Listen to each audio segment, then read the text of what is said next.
Padre, eu já vi entrevistas suas falando da vez que o senhor fez um exorcismo. Como é enfrentar o demônio de perto? E o Igor quer saber qual o motivo da Shakira ser tão linda. O homem lá de cima caprichou muito nela. Vou ter que concordar.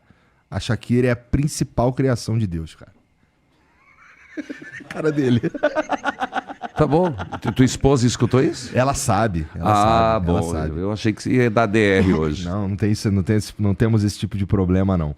Mas, pô, esse lance aqui, tu já participou de um exorcismo? Já. E perdi.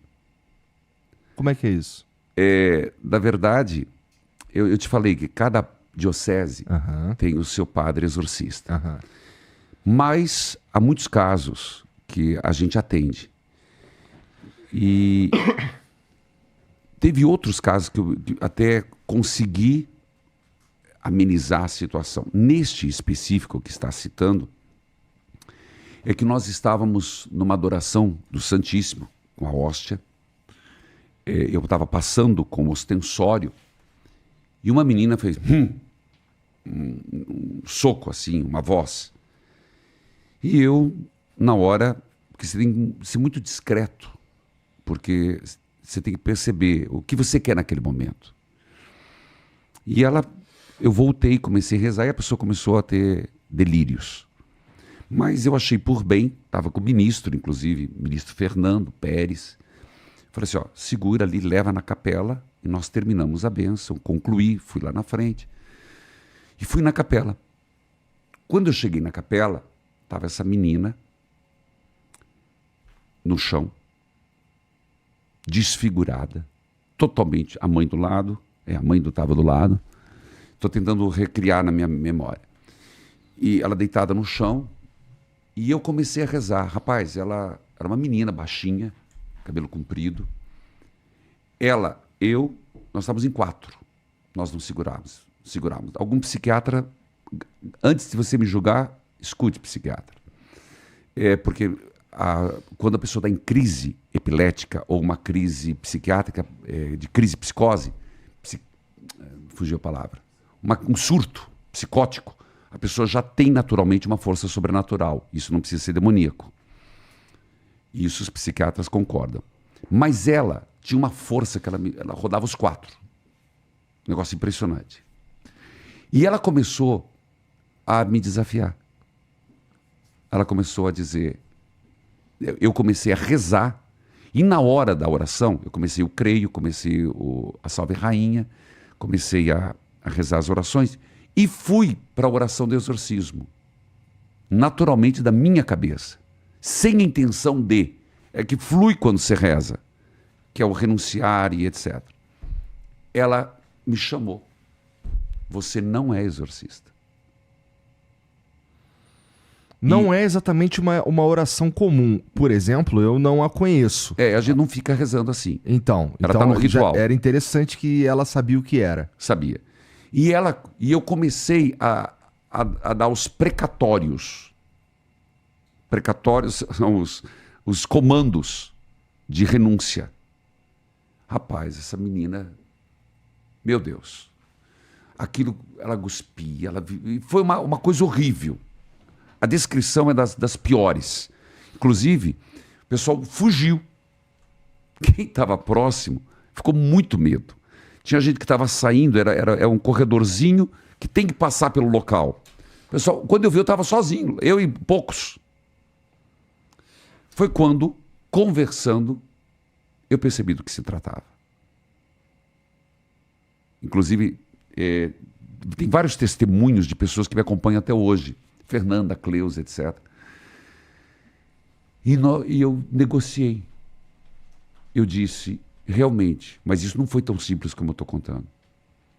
E eu disse, eu te peço um dia, deixa ela em paz. E ela vai para o exorcista. Deixa ela em paz. E fui rezando. A menina esmoreceu e voltou normal. Liguei para o exorcista, era o padre Jorge na época. Falei, amanhã o senhor tem que atender. Isso era 10h30, 11 horas da noite. E ele atendeu no outro dia e de fato se confirmou um exorcismo. que durou 1 ano e pouco. Nossa! 1 ano e pouco. Porque depende o grau do exorcismo ou as circunstâncias do exorcismo, naquilo foi um pacto que tinha sido feito com o diabo, demora-se tempo. Há exorcismos instantâneos, como São João Paulo II fez um exorcismo dentro do Vaticano, numa vez só. Pô, não sabia disso também. Tem, isso é fato. Bento XVI também fez um exorcismo. Agora, existe exorcismo que demora até 5 anos, porque são a reincidência. Porque tem muitos elementos. Um deles, isso diz o Gabriel, é a morte. Ele é um homem de se escutar. Consciência da pessoa de renúncia. O nível do pacto que foi feito. E o grau de vontade de sair. Porque às vezes a pessoa está no estado de tamanha prostração que ela não tem nem consciência do que é sair daquele estado. Então, aí é um outro processo. Então, esse é o fato que eu estou te contando. Complicado. Que eu presenciei. Já presenciei outros, mas esse foi um que eu contei e conto aqui, porque eu não tenho outra coisa a contar, de que não deu certo. Hoje, a menina frequenta a minha igreja, tranquila, ela, a família, estão muito bem. Interessante. Porque assim, eu acredito em Deus, acredito mesmo, mas essa minha crença em Deus, ela não segue dogmas de igreja, de religiões. Mas não segue, não precisa. Então, mas aí que tá. Vamos lá. O que eu tô dizendo quer dizer que eu acredito em Deus, mas não necessariamente acredito numa vida após a morte. Isso eu não é dogma. sei. Isso não é dogma, cara. Vida após a morte não é dogma. Dogma é a Imaculada Conceição. Dogma é a virgindade de Maria. Dogma é outra coisa. Mas uma Você pessoa acredita religiosa... em Deus? Jesus ressuscitou. Sim ou não? Sim. Então você acredita na vida após morte. Isso não é dogma de papa? Então, mas pera aí que eu vou... Deixa eu reformular. É que Jesus não é Deus? Jesus é Deus. Então é natural que ele ressuscite. Não. Eu não sou Deus. Não necessariamente. Não. Ele morreu. Ele morreu. Morreu. Ele não brincou de morrer. A cruz não foi brincadeira. A cruz era uma pena capital, horrenda, vergonhosa, tanto que Paulo vai dizer assim, é uma vergonha. Cara, os romanos... E é muito interessante que o símbolo do cristianismo tenha se tornado a cruz, que é algo que era vergonhosíssimo. Vergonhoso, ignominiosa a palavra de Paulo. Cara, a cruz era uma forma que não é exclusividade dos romanos. Eles aprenderam dos persas, que aprenderam dos outros. E foi ficando cada vez mais empalação, era empalação, mas o cara morria muito cedo, passou para a cruz para durar mais. Era um espetáculo. Você acha que quando Jesus estava indo para morrer, que eles pegaram aquele agricultor, voltando do trabalho, chamado Cirineu, e falaram, carregue a cruz, é por piedade de Jesus? Não, é porque ele estava tão fraco, já tinha caído 2 vezes. Ele ia morrer, eu fiz a peregrinação. Agora, subindo aquilo, cara, uma ladeira danada. O cara tinha apanhado, 5ª, 6ª, passado fome, sem água, desidratado. Ele ia morrer antes do espetáculo. Então, Jesus morreu. Os romanos faziam aquilo com a crueldade, a morte na cruz, e com uma... Eu diria, além de crueldade, eles faziam de uma forma que ele queria dizer, não se metam conosco. Se você se meter, é isso aqui que vai sobrar para você. É isso aqui, não se meta conosco. Jesus morreu. Ele literalmente não, verdadeiramente morreu. O sepulcro estava vazio. Ele ressuscitou. Isso, se acreditar em Jesus Cristo, é acreditar na sua ressurreição. Sim. Isso não é dogma. Mas Jesus era Deus. Não. Ele era Deus, mas não esqueça de uma coisa. Mesmo sendo Deus, quando ele se encarnou no seio da Virgem Maria, agora vamos para a aula de catequese. Vai. Ele perdeu a onisciência. O que é onisciência? Quando alguém perguntou, Jesus, quando será o fim do mundo? Compete ao Pai. Ele não sabia. As faculdades, vamos dizer assim, transcendentais dele como Deus, já não tinha mais. Ele era humano. Jesus cometeu erros, Ave Maria. Faça esse corte aqui mal feito que você vai ver. Por exemplo, ele disse que a semente de mostarda é a menor semente do mundo.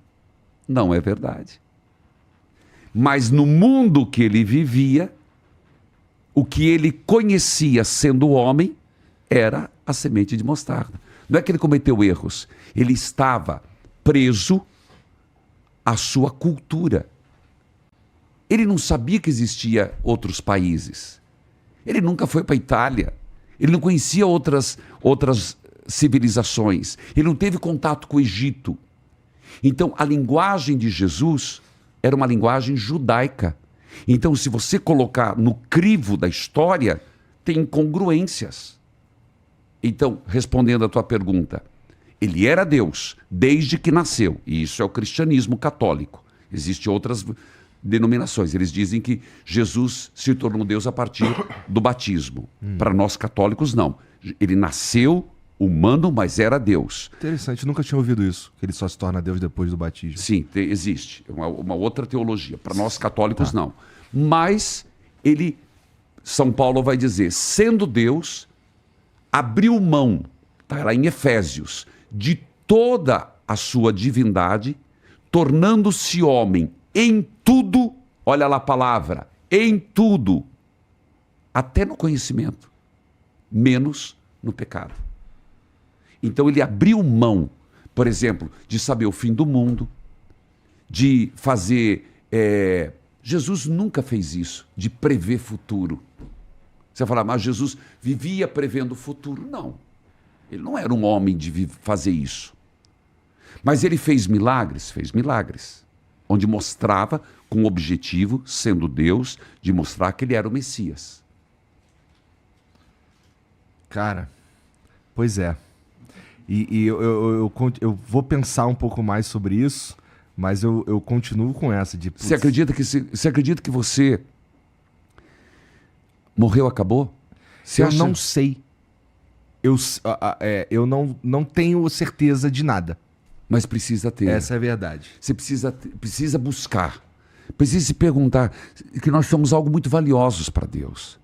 A história aqui é muito curta. Pensa assim, a gente já nasce em algum lugar que a gente não descobriu ainda com prazo de validade. A gente só não achou o lugar ainda. Se a gente vive o máximo 80, 90 anos, nós temos uma alma imortal. O nosso eu completo não é a matéria. Cara, a morte é apenas uma passagem. É a fase do casulo. Ainda tem uma coisa linda para lá, que a gente vai viver a eternidade. Que inveja que eu tenho. Você vai chegar lá. Peça para Deus essa fé. Fala, Deus, me dá essa fé. É verdade. É algo muito bonito. A gente vai reconhecer quem a gente ama. Por isso que, aí que eu ia dizer, que no final de tudo, Deus vai falar assim, o quanto amor você teve, quanta caridade você fez. Talvez seria a única pergunta de Deus. O quanto nós amamos e nos deixamos amar. Regrinhas, como eu lavei o copo por fora. Regrinhas, se eu fiz isso, se eu fiz aquilo, é tão pouco. Você entende? É tão pouco. Agora, a forma que você tratou o cara que te traz o cafezinho, o cara que você tratou, quem te fez o bem na vida, o jeito que você tratou tua esposa, a hora que você acordou e você reconheceu, caramba, alguém fez o café para mim. Caramba, alguém está consumindo seus dias do meu lado. Isso é que conta na história. E você que tá assistindo esse vídeo aqui no Talk Flow, dá pra você virar membro, cara, do Flow agora. É um botãozinho do lado do botão de se inscrever. A gente faz um programa semanal só pros membros. Olha. Então fique esperto aí. Se quiser virar membro, tá bem aqui do lado, é mó merreca, custa menos de R$8, irmão.